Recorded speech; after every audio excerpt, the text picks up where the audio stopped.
यह शरीर किसकी संपत्ति है? जन्म देने वाली माता की, अन्न देकर पालने वाले पिता की, बलपूर्वक काम कराकर दान देने वाले की, या धधकती चिता की आंख की? ये शरीर एक साधारण सी वस्तु है जो प्रकृति से पैदा होता है और अंत में उसी में मिल जाता है। इस पर भी यदि कोई मनुष्य अपने आप को सर्वोपरि समझकर दूसरों को कष्ट पहुंचाता है या उनके प्राण हर लेता है तो वह तो जानवरों से भी गया गुजरा है। नलकूबर और मणिग्रीव धन के अधिपति कुबेर के लाडले थे। उनका घमंड चरम पर था। एक बार की बात है, वे मंदाकिनी नदी के तट पर वरुणी मदिरा पीकर नशे में उन्मुक्त हो रहे थे और बहुत सी स्त्रियों के साथ जल क्रीड़ा कर रहे थे। संयोगवश वहां से नारद जी गुजरे। नारद जी को देखकर वस्त्रहीन अप्सराओं ने तो श्राप के डर से झटपट वस्त्र धारण कर लिए, परंतु वे दोनों निर्वस्त्र ही पड़े रहे। उन दोनों देव पुत्रों की यह दशा देख नारद जी को क्रोध आ गया और नारद जी बोले, धन संपत्ति का नशा तुम दोनों के सर चढ़कर बोल रहा है,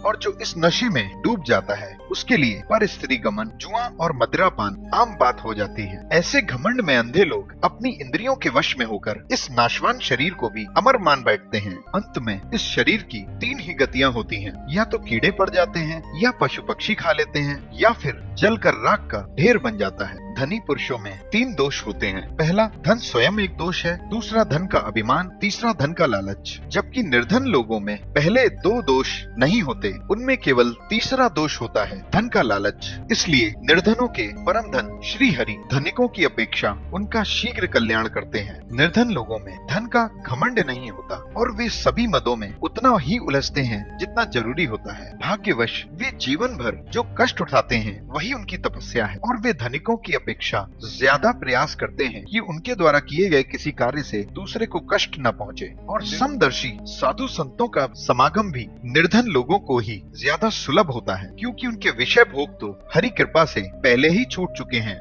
अब संतों के संग से उनकी लालसा और तृष्णा भी मिट जाती है। इस कारण शीघ्र ही अंतःकरण भी शुद्ध हो जाता है। श्री भगवान ऐसा ही कहते हैं कि जिस पर मैं कृपा करता हूँ उसका धन छीन लेता हूँ। इसलिए सत्पुरुष प्रायः धनी लोगों से दूर ही रहते हैं। नारद जी के श्राप से वे दोनों वृक्ष बन गए और नारद जी ने उनसे कहा कि देवताओं के 100 वर्ष बीत जाने पर तुम्हें भगवान श्री कृष्ण का सानिध्य प्राप्त होगा और भगवान के चरणों के परम प्रेम की प्राप्ति कर तुम दोनों वापस अपने लोक में चले जाओगे। नलकूबर और मणिग्रीव दोनों अर्जुन वृक्ष बनकर यमलार्जुन के नाम से प्रसिद्ध हुए। जब माता यशोदा ने नन्हे श्री कृष्ण को उखल से बांध दिया, तब भगवान अपने परम भक्त देवर्षि नारद की बात सत्य करने के लिए धीरे धीरे उखल को घसीटकर उसी ओर ले गए जिस ओर यमलार्जुन वृक्ष थे। भगवान उखल सहित उन दोनों वृक्षों के बीच में घुस गए, जिससे वे दोनों वृक्ष गिर पड़े और उनसे वे दोनों तेजस्वी पुरुष प्रकट हुए। इसके बाद उन दोनों ने भगवान की वंदना की और अपने लोक को चले गए।